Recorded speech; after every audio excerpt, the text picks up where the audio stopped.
Hello students, आज हम लोग थर्मोडायनेमिक्स का लेक्चर पार्ट 4 स्टार्ट करेंगे। आज के लेक्चर का कंटेंट है isochoric process and adiabatic process. तो देखिए, सबसे पहले देखेंगे हम लोग आइसोकोरिक प्रोसेस। तो देखिए, आइसोकोरिक प्रोसेस को एक और नाम से जाना जाता है आइसोमेट्रिक प्रोसेस। देखिए, इस प्रोसेस में होता क्या क्या है। सबसे पहला पॉइंट आपको याद रखना है, वॉल्यूम कांस्टेंट रहता है, वॉल्यूम कांस्टेंट रहेगा। सेकंड पॉइंट इसमें आ जाएगी, it obeys Gay-Lussac's law, obeys Gay-Lussac's law. अब गे-लुसाक्स लॉ क्या कहता है? At constant volume pressure is directly proportional to temperature. तो प्रेशर अगर डायरेक्टली प्रोपोर्शनल टेम्परेचर के हो जाएगा तो आप लिख सकते हैं P/T is equal to constant. आप ये भी कह सकते हो P1/T1 is equal to P2/T2।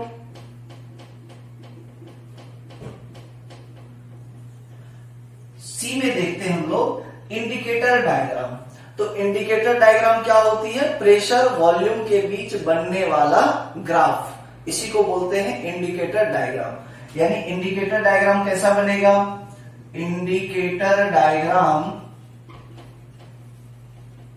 देखिए, y एक्सिस पर ले लेते हैं प्रेशर और y एक्सिस पर क्या ले लेते हैं? वॉल्यूम। तो वॉल्यूम तो कांस्टेंट रहता है इस प्रोसेस में, तो वॉल्यूम कांस्टेंट वॉल्यूम का तो ग्राफ यही होगा। ठीक है, वॉल्यूम क्या है? कांस्टेंट है। This is indicator diagram of isochoric process. D में देखिए, हम लोग इसका स्लोप देखते हैं। तो स्लोप कितना होगा? स्लोप देखिए dp/dv होता है, dp/dv को स्लोप बोलते हैं। अब वॉल्यूम में तो कोई चेंज हो नहीं रहा, इसका मतलब dv कितना? 0, समथिंग बाय 0 कितना हो गया? इंफिनिटी, अनडिफाइन आप कह सकते हो। ई में देखिए, हम लोग इसमें देखेंगे स्पेसिफिक हीट। तो आइसोकोरिक प्रोसेस में स्पेसिफिक हीट का फॉर्मूला, एक्चुअली जो हीट सप्लाई करी जा रही होगी वो कांस्टेंट वॉल्यूम पे, और कांस्टेंट वॉल्यूम पे अगर हीट सप्लाई करी जा रही है तो वर्क डन 0 होता है। फर्स्ट लॉ ऑफ थर्मोडायनेमिक्स से जानते हैं। इसका मतलब स्पेसिफिक हीट जो होगा वह सीवी से इसको डिनोट करेंगे। काहे से करेंगे? सीवी से, क्योंकि specific heat at constant volume को सीवी से डिनोट किया जाता है। तो सीवी कितनी हो जाएगी? यानी specific heat C is equal to CV, और सीवी को क्या लिख सकते हो आप? FR/2 लिख लो, या फिर आप चाहो इसको लिख सकते हो कितना? R/γ-1, R/γ-1। This is our specific heat in isochoric और आइसोमेट्रिक प्रोसेस। ठीक है, अब हम लोग देखते हैं बल्क मॉडुलस ऑफ इलास्टिसिटी क्या होती है। तो बल्क मॉडुलस ऑफ इलास्टिसिटी के लिए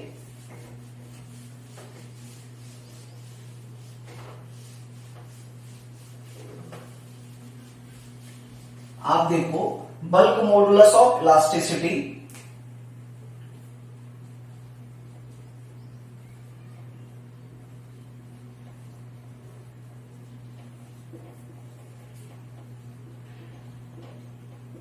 क्या होता है? Formula bulk modulus B is equal to dp/dv/v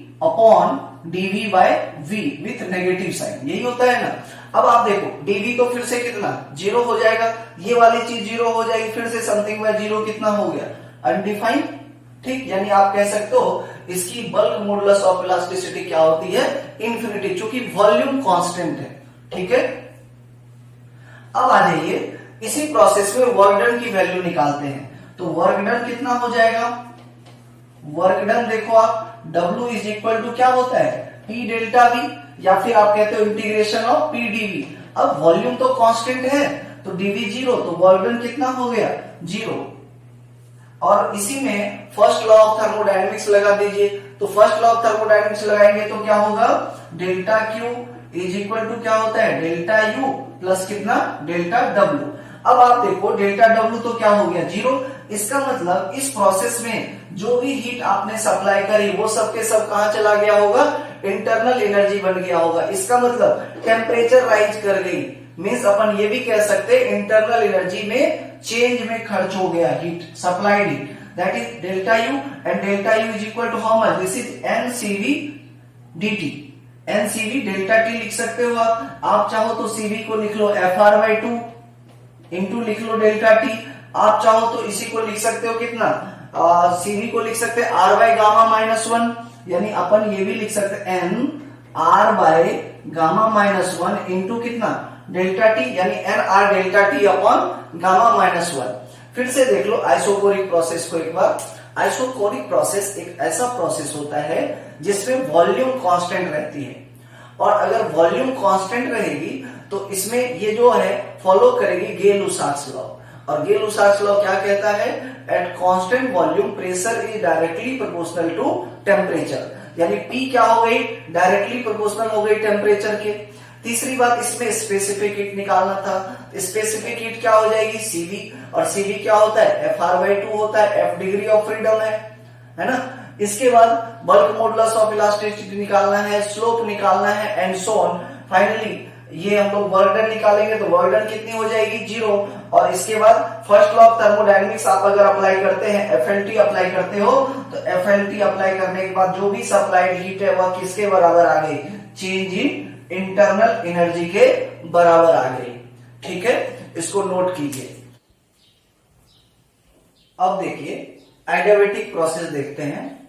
adiabatic process एक ऐसा थर्मोडायनेमिक प्रोसेस है जिसमें कि सिस्टम और सराउंडिंग के बीच हीट का एक्सचेंज नहीं होता, यानी कि जो सिस्टम के वॉल्स होंगे वो बिल्कुल इंसुलेटिंग वॉल्स होंगे, वो सराउंडिंग से किसी भी प्रकार की हीट ना तो लेगी ना ही सराउंडिंग को हीट देगी। तो हम बोल सकते हैं a thermodynamic process in which there is no exchange of heat between system and surrounding called adiabatic process. देखिए एडियाबैटिक प्रोसेस जो होता है यह बहुत ही फास्ट प्रोसेस होता है, वेरी रैपिड प्रोसेस होता है, जैसे bursting of cylinder, bursting of tubes of a tyre, या फिर एक्सपांशन ऑफ गैस, या फिर propagation of sound in air. These are the examples of adiabatic process. ठीक है, अब देखिए एडियाबैटिक प्रोसेस में ही हम लोग देखते हैं कि हीट का एक्सचेंज तो 0 हो जाएगा। इसका मतलब ये हो गया कि डेल्टा क्यू 0। तो आप देखो अगर इसमें हम लोग फर्स्ट लॉ ऑफ थर्मोडायनेमिक्स लगाएं तो क्या होगा, देखो delta Q is equal to delta U plus कितना डेल्टा डब्ल्यू। अब देखो अब डेल्टा क्यू तो 0 हो गया, इज इक्वल टू कितना delta U plus delta W. अब आप देखो इसको लिख क्या सकते हैं, delta W is equal to minus of delta U लिख सकते हैं। इसका मतलब ये तो वर्क डन है और ये क्या है, minus of change in internal energy. इसका मतलब ये हुआ कि जब वर्क डन पॉजिटिव होगी तो इंटरनल एनर्जी कम होगी, नेगेटिव है।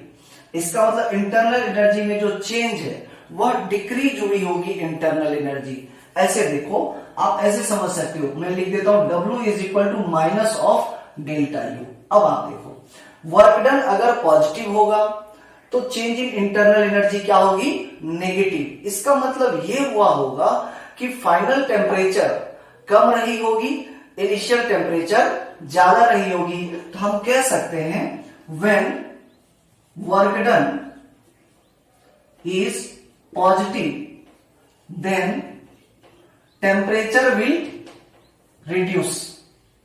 तो आप ये भी कह सकते हो thermodynamic expansion results into decrease in temperature. Thermodynamic expansion होगा तभी तो पॉजिटिव वर्क डन होगा, यानी एक्सपांशन हुआ तो टेम्परेचर क्या हो गया, रिड्यूस। आप बोल सकते हैं thermodynamic expansion results into decrease in temperature. ठीक, अब आप देखो लगे हाथ देख लेते इसका सेकंड पॉइंट भी। तो सेकंड पॉइंट इसका कैसा हो जाएगा कि अगर मान लीजिए कि वर्क डन हो जाए हमारा नेगेटिव, अगर वर्क डन नेगेटिव हो जाएगी तो चेंज इन पोटेंशियल एनर्जी क्या हो जाएगा, पॉजिटिव, क्योंकि दोनों के साइंस तो अपोजिट रहने हैं। ठीक, तो इस सिचुएशन में डेल्टा यू क्या हो जाएगा, पॉजिटिव, यानी कि वर्क डन नेगेटिव हुआ, यानी आप कह सकते हो कि वॉल्यूम कम हुई होगी, यानी कंप्रेशन हुआ होगा, और जब कंप्रेशन हुआ होगा तो टेम्परेचर राइज करी होगी। तो आप कह सकते हैं thermodynamic compression, thermodynamic compression results into increase in temperature, results into increase in temperature. माने अगर W नेगेटिव है तो change in internal energy positive हो रही है, इसका मतलब T final is greater than T initial. इसका मतलब ये हो गया कि टेम्परेचर क्या हो रही होगी, बढ़ रही होगी, और इसमें वॉल्यूम क्या हो रहा होगा, डिक्रीज हो रहा होगा। सिमिलरली आप यहां भी कह सकते हो वर्क डन पॉजिटिव का मतलब क्या, कि वॉल्यूम बढ़ रही होगी, जब वॉल्यूम बढ़ेगी तो टेम्परेचर डिक्रीज होगा, जब वॉल्यूम कम होगी तो टेम्परेचर राइज करेगा। यही है एडियाबेटिक प्रोसेस।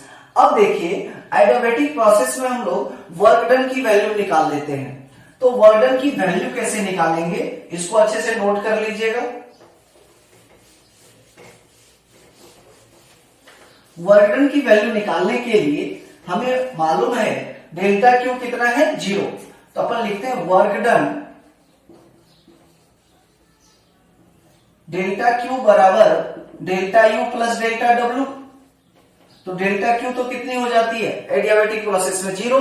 इसका मतलब ये हुआ कि delta W is equal to minus of delta U, और डेल्टा यू को अपन क्या लिखते हैं, एन सीवी डेल्टा टी, ये लिखते हैं ना, एन सीवी डेल्टा टी। अब आप देखो माइनस एन, सीवी को आप क्या लिख सकते हो, आपकी मर्जी एफ आर बाय 2 लिख लो, आपकी मर्जी आर बाय गामा माइनस 1 लिख लो, होता है ना, Cv is equal to f R by T, या फिर इसी को अपन ये भी लिख सकते हैं आर बाय गामा माइनस 1। तो अपन यहां पे यूज कर लेते हैं R by gamma minus 1 into delta T.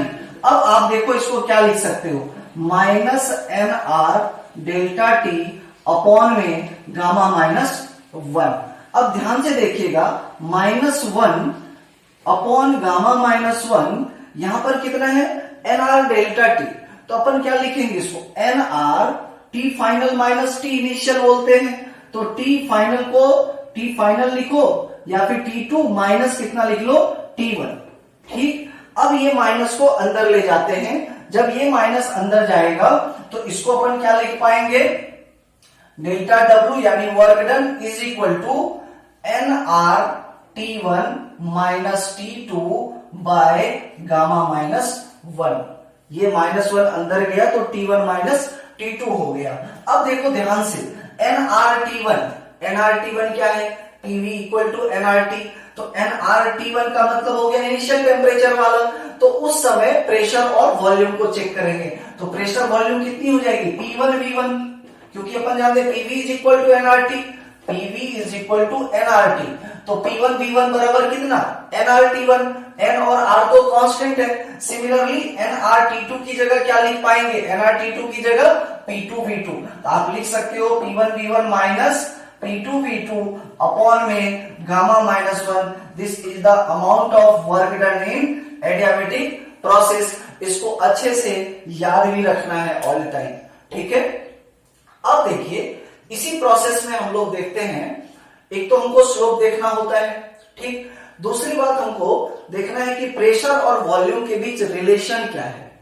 जैसे आपको याद होगा आइसोथर्मल प्रोसेस में रिलेशन था pressure into volume is equal to constant. तो यहां पर भी ऐसा ही कुछ रिलेशन रहता है प्रेशर और वॉल्यूम के बीच में, वह रिलेशन निकालेंगे, उस रिलेशन से हम लोग स्लोप निकालेंगे। स्पेसिफिक हीट देखते हैं हम लोग एडियाबेटिक प्रोसेस में। तो एडियाबेटिक प्रोसेस में अपन क्या जानते हैं, डेल्टा क्यू बराबर delta U plus delta W. अब डेल्टा क्यू कितना होता है, 0, यानी कि अगर बात किया जाए कि एडियाबेटिक प्रोसेस में हीट सप्लाई के लिए फॉर्मूला होना कितना चाहिए, तो एनसी डेल्टा टी, और सी कौन सा वाला, एडियाबेटिक वाला। चूंकि ये चीज 0 है इसीलिए सी कितना हो जाएगा, 0, यानी कि अपन कह सकते एडियाबेटिक प्रोसेस में स्पेसिफिक हीट की वैल्यू क्या होती है, 0 होती है। अब आप देखो, अब हमें रिलेशन फाइंड करना है प्रेशर और वॉल्यूम के बीच। तो देखिए लिखेंगे हेडिंग में relation between pressure and volume, relation between pressure and volume, relation between pressure and volume. ये जो भी चीज निकल के आएगी इसी को बोलते हैं एडियाबेटिक रिलेशन भी हम लोग बोलते हैं, ठीक है ना। अब आप देखो from FLT first law of thermodynamics से हम लोग क्या जानते हैं, डेल्टा Q बराबर delta U plus delta W। अब डेल्टा Q तो क्या होता है, 0 होता है, तो हम कह सकते हैं delta W is equal to कितनी आ गई, डेल्टा U। आप चाहो तो इसको इंटीग्रल के फॉर्म में लिख लो, डिफरेंशियल फॉर्म में, तो डेल्टा W का आप चाहो तो dW लिख सकते हो और इस चीज को क्या लिख सकते हो, माइनस का du। अब आप देखो माइनस du को अपन क्या लिख सकते हैं, minus n CV delta T या dt, n CV dt लिख सकते हैं। और माइनस n CV को क्या लिख रहे थे अभी थोड़ी देर पहले, r बाय गामा माइनस 1, तो n CV की जगह r bye gamma minus 1 into dt, और इधर से ये क्या है, dw है। ये तो वर्क डन की वैल्यू है। अब आप एक चीज और देखो, इस dw को आप ये भी लिख सकते हो pdv, pdv small work done, pdv की वैल्यू कितनी लिख सकते हैं हम लोग, minus nr dt upon gamma minus 1। अब हम लोग क्या करेंगे, अब हम लोग आइडियल गैस इक्वेशन लगाते हैं, और आइडियल गैस इक्वेशन क्या है, PV is equal to nRT। ठीक, तो देखिए आइडियल गैस इक्वेशन है PV is equal to nRT, इसको नोट कर लीजिएगा आप लोग, इक्वेशन 1 है ये हमारा। ठीक, from ideal gas equation, from ideal gas equation PV is equal to nRT। ठीक है, अब आप देखो इसको पार्शियली डिफरेंशिएट कर देते हैं, प्रेशर को बाहर रखेंगे, वॉल्यूम का डिफरेंशिएशन कितना, dV, प्लस वॉल्यूम को बाहर रखेंगे, प्रेशर का डिफरेंशिएशन कितना, dP। इसमें nR कांस्टेंट है, तो ये वैल्यू डायरेक्ट ही कितनी हो जाएगी, nR dt। अब आप एक चीज देखो, nR dt की वैल्यू ये चीज है, इसको उठा करके हम लोग इस इक्वेशन में रख देंगे। ये हमारा हो गया क्या, इक्वेशन नंबर 2। इक्वेशन 2 की वैल्यू, 2 से nR dt की वैल्यू उठा करके किस में रख देंगे, इक्वेशन 1 में रख देंगे। तो देखिए क्या बनेगा, from equation 1 and 2, from equation 1 and 2 we get PdV is equal to, ध्यान से देखिएगा मैं एज इट इज लिख रहा हूं, माइनस 1 बाय गामा माइनस 1, और nR dt की जगह एग्जैक्टली यही चीज आ जाएगी, और इसको क्या लिखेंगे, PdV प्लस VdP। ठीक, अब आप देखो ये कितना है, PdV, और इधर कितना, इसको एक बार खोल देते हैं, तो ये कितना बन जाएगा, बोलो, माइनस PdV, और ये कितना बनेगा, माइनस का VdP, अपॉन में कितना है, गामा माइनस 1। ठीक, अब चलिए इसको क्रॉस मल्टीप्लाई करेंगे,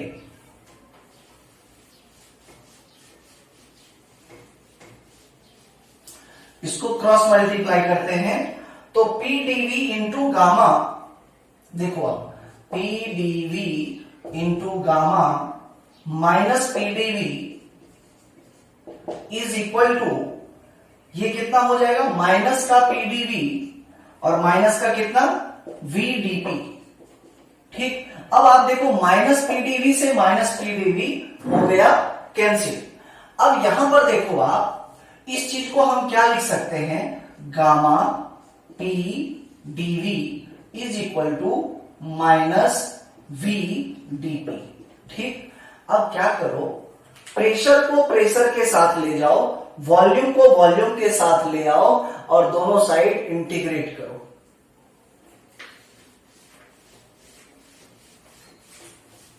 तो क्या हो जाएगा, इधर क्या लिख लेंगे हम लोग, gamma dV upon v is equal to minus dp upon p, यही होगा। अब क्या करेंगे, दोनों साइड इंटीग्रेशन कर देंगे, तो गामा तो इधर आ गया, dv बाई v का इंटीग्रेशन कितना, log v होता है, क्योंकि आपको मालूम है integration of dx by x कितना होता है, log x बेस e ना, तो यहां पर कितनी हो जाएगी, gamma log v base e is equal to, यहां पर देखो कितना बनेगा, minus log p base e। एक और चीज देखो आप, ये इंटीग्रेशन कैसा है, इनडिफिनिट, तो कोई ना कोई कांस्टेंट आएगा c, उस कांस्टेंट को भी log के टर्म में लिख लेते हैं, तो अपन ऐसा लिख सकते हैं plus log c base e, ठीक है। अब इसको उठा के इधर ले आओ और इस गामा को इसके पावर में लिख सकते हैं हम लोग, तो क्या हो जाएगा, log p base e plus log v की power gamma base e is equal to log c base e, ठीक। अब देखो log m plus log n को हम क्या लिख सकते हैं, log m इंटू n, यानी इसको सीधा क्या लिख सकते हैं, log m base e plus log n base e को लिख सकते हैं क्या, log m इंटू n। तो इसको आगे बढ़ाते हैं,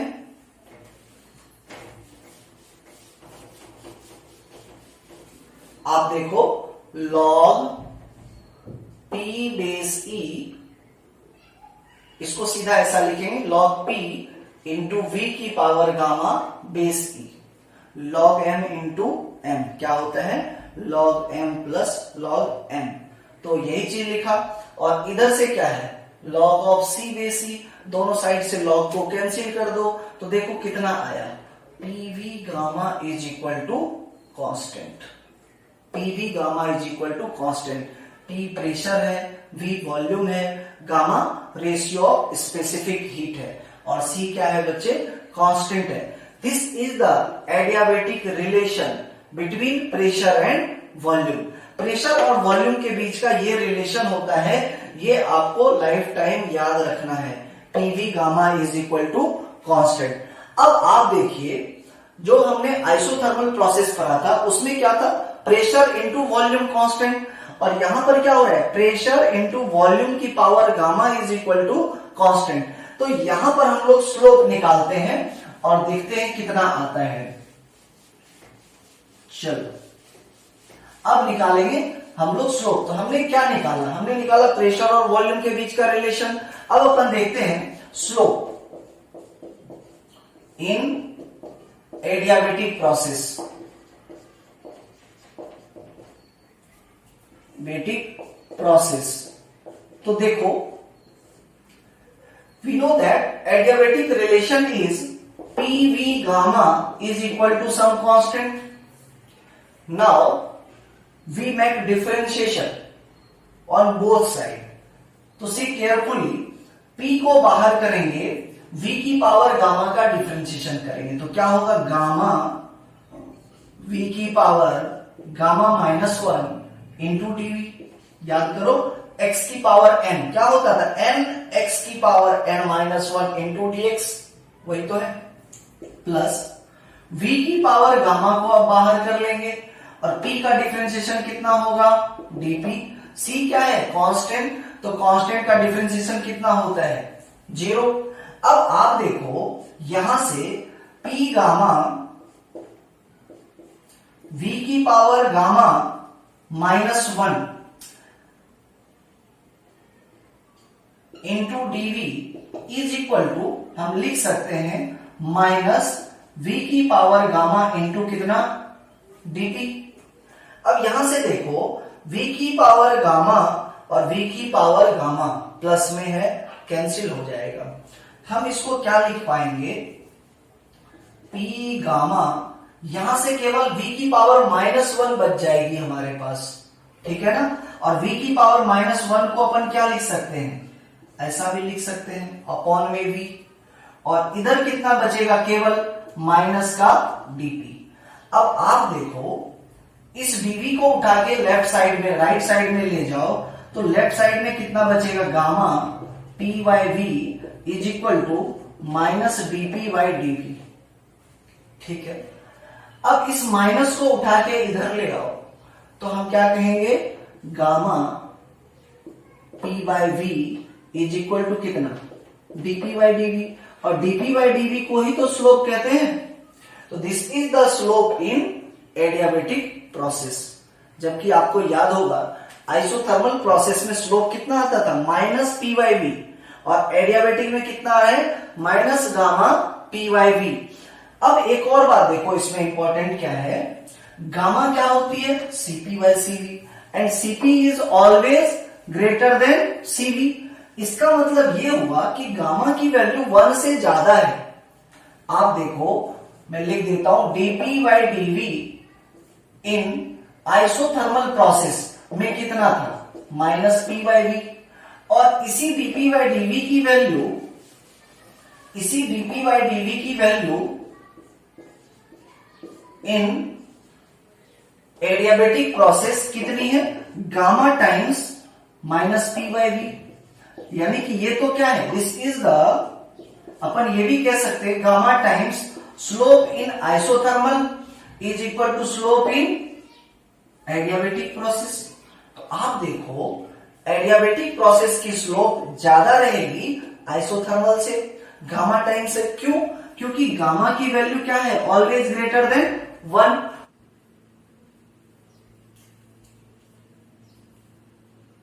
देखिए एडियाबेटिक प्रोसेस में स्लोप की value gamma times slope in isothermal process होता है, और गामा की वैल्यू ग्रेटर देन 1 होती है, ये तो हम लोग जानते ही हैं। अगर सपोज कर लो आपको कोई एक ऐसा प्रोसेस दे दिया प्रेशर और वॉल्यूम के कर्व में इस तरह से, और आपसे कहा गया बताइए ये आइसोथर्मल है या फिर एडियाबेटिक है, तो आप नहीं बता सकते हैं ये आइसोथर्मल है या फिर एडियाबेटिक है, क्योंकि दोनों का ही ग्राफ ऐसा ही बनेगा। ठीक है, लेकिन अगर कभी ऐसा आपको ग्राफ गिवन मिले इस तरह से, इस तरह से, और अब यहां पर देखो 1 भी है और 2 भी है, दो अलग अलग ग्राफ हैं। अब आपसे कहा गया कि बताइए कौन सा आइसोथर्मल है और कौन सा एडियाबेटिक है, प्रेशर वॉल्यूम के बीच का कर्व है। तो आप देखो जो ग्राफ ज्यादा स्टीपर है, यानी जो ग्राफ ज्यादा इस तरह से खड़ी है, वह ग्राफ एडियाबेटिक की होगी, क्योंकि एडियाबेटिक की स्लोप आइसोथर्मल से ज्यादा होती है। तो आपको ये याद भी रखना है, स्लैटेंड ग्राफ जो है वह होगा आइसोथर्मल का, और जो ग्राफ स्टीपर होगी वह ग्राफ कौन सी होगी, एडियाबेटिक प्रोसेस की। इसी तरह से हम लोग ऐसा भी बना सकते हैं, जैसे देखो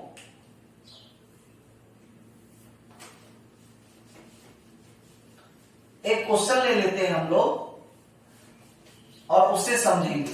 देखिए आपके पास क्वेश्चन क्या दिया, इस तरह से 3 दे दिया, तीनों ही एडियाबेटिक प्रोसेस है, ये प्रोसेस 1, ये प्रोसेस 2, ये प्रोसेस 3। 3 अलग अलग गैसेस के लिए आपको एडियाबेटिक का कर्व गिवन है, all are adiabatic curve, all are adiabatic curve, सभी एडियाबेटिक कर्व है, प्रेशर वॉल्यूम के बीच का ग्राफ है। इसकी ये कोई एक गैस है, कोई दूसरी गैस है, कोई तीसरी गैस है। तो पहले वाले गैस की सपोज कर लीजिए जो गामा है वह गामा 1 है, दूसरे वाले गैस की गामा 2 है, और तीसरे वाले गैस की गामा कितनी है, gamma 3, ratio of specific heat. ठीक, अब देखिए कौन सा गामा में क्या रिलेशन है। तो जो ग्राफ आप जानते हो एडियाबेटिक प्रोसेस में slope is directly proportional to gamma, यानी जितना ज्यादा स्टीपर उसकी गामा उतनी ही ज्यादा। इसमें स्टीपर ग्राफ कौन सा सबसे ज्यादा है, 1, फिर 2 और लास्ट में 3 है। 3 तो बिल्कुल फ्लैटेंड हो गया, ऐसा स्लैंटेड अपन कह सकते, सो गया है। 2 थोड़ा कम सोया है, 1 तो बिल्कुल जगा हुआ है। इसका मतलब gamma 1 is greater than gamma 2 is greater than gamma 3। इसी तरह से एक क्वेश्चन भी आपको दिया जा सकता है। क्वेश्चन ऐसा रहेगा कि आपके पास 3 गैसेस हैं, आपके पास 3 गैसेस हैं और तीनों गैसेस के लिए इस तरह से ग्राफ दे रखी है, इस तरह से ग्राफ दे रखी है, गैस 1, गैस 2, गैस 3। ठीक, एक गैस दे दिया इसमें हीलियम है, एक गैस दे दिया आपको हाइड्रोजन है, और एक दे दिया आपको क्या, CO2 दे दिया। ठीक, अब आपको कहा गया कि पहचानो इसमें कौन सा हीलियम है, कौन सा हाइड्रोजन है, कौन सा कार्बन डाइऑक्साइड है। ठीक है ना, तीनों ही ग्राफ को हम लोग ऐसा देखेंगे, सबसे ज्यादा स्टीपर ग्राफ कौन सा है, 1। इसका मतलब 1 का गामा सबसे ज्यादा होगा, 1 का गामा सबसे ज्यादा होगा, तो हम लिख सकते हैं gamma 1 is greater than gamma 2 is greater than gamma 3। अब देखो हीलियम कैसा गैस है, मोनो एटॉमिक गैस है, तो मोनो एटॉमिक गैस की गामा कितनी होती है, 1.67। डाई एटॉमिक गैस की गामा क्या होती है, 1.4, एंड ट्राई एटॉमिक गैस की गामा क्या होती है, 1.3। अब आप देखो मोनो एटॉमिक का गामा सबसे ज्यादा, तो गामा सबसे ज्यादा किसका, गामा 1 का, यानी पहली वाली गैस कौन सी है, पहली वाली गैस हीलियम है। तो फर्स्ट गैस ये हो गई हमारी हीलियम, सेकेंड गैस कौन सी हो जाएगी, हाइड्रोजन वाली, और थर्ड गैस कौन सी हो जाएगी, CO2 वाली। ठीक है, इस तरह से हम लोग ग्राफ से क्वेश्चंस बनाते हैं, और डिफरेंट टाइप के गैसेस गिवन होंगे, उससे हमको गामा पता करना होगा, और गामा जैसे मालूम चल गया तो गामा के बीच का रिलेशन लिख सकते हैं अपन। ठीक है,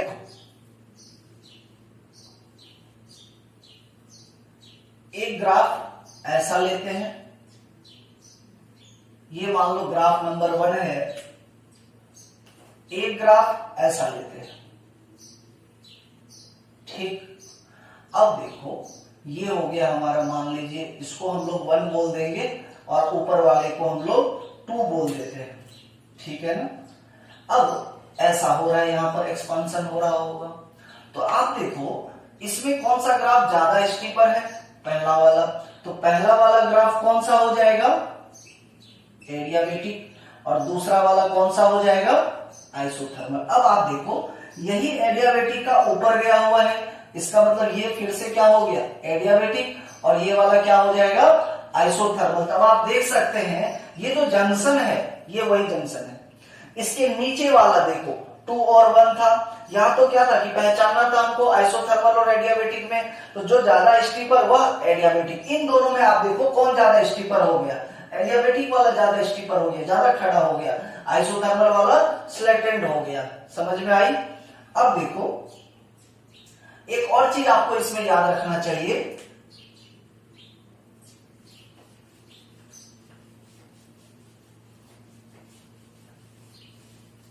कि अगर कहीं पर भी ऐसा आ गया आपके पास, ऐसा ये है, अगर एक्सपांशन प्रोसेस है प्रेशर वॉल्यूम के कर्व में, तो ऑब्वियसली ये वाला कौन सा होता है, आइसोथर्मल, और ये वाला कौन सा होता है, एडियाबेटिक। तो आपको याद रखना क्या है, work done in isothermal is greater than work done in adiabatic process. आप देखो यहां पर अगर आप चलते हो तो यहां पर क्या हो रहा है, ये वाला जो गैस था इसका था, ये आइसोथर्मल का, आइसोथर्मल का आप देखो फाइनल प्रेशर, और इसका देखो फाइनल प्रेशर। तो अपन कह सकते क्या, pressure final of isothermal is more than pressure final of adiabatic. इसी तरह पीवी इज इक्वल टू, जब एनआरटी लगाएंगे तो हमको क्या मिलेगा, temperature final of isothermal is greater than temperature final of adiabatic process. ये ऑलवेज आपको याद रखना है एक्सपांशन वाले में, ऑलवेज रिमेंबर। सिमिलरली इसी के अपोजिट में कंप्रेशन वाला भी देख लीजिए।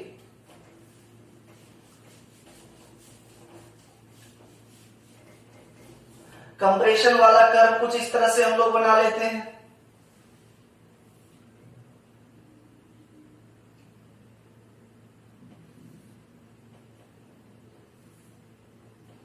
अब देखो कंप्रेशन वाले में ये क्या हो जाता है, ये वाला कर्व देखो आप, ज्यादा उठा हुआ है ना, तो ये क्या हो गया, एडियाबेटिक, और ये वाला क्या हो गया, आइसोथर्मल। तो यहां पर चीजें क्या हो जाएंगी, यहां पर work done in adiabatic is greater than work done in isothermal. क्योंकि देखो जब इसके नीचे का आप एरिया लोगे तो ये ज्यादा एरिया होगा, है ना। उसके बाद pressure final in adiabatic is greater than pressure final in isothermal. अब ये देखो, ये तो आइसोथर्मल का था, आइसोथर्मल का प्रेशर इतना, एडियाबेटिक का प्रेशर इतना, तो प्रेशर किसका ज्यादा हो गया, एडियाबेटिक का, और फाइनल का क्या हो गया, प्रेशर कम हो जाएगा। Similarly temperature final of adiabatic process is greater than temperature final of isothermal process. ये चीजें ये कब होगी, कंप्रेशन के केस में, ये भी आपको ऑलवेज याद रखना है।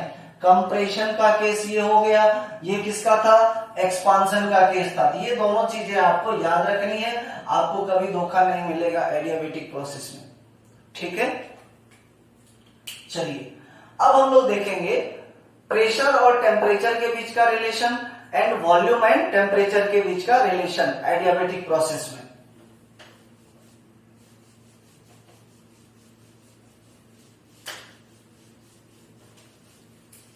तो क्या था, PV gamma is equal to constant, PV gamma is equal to constant था।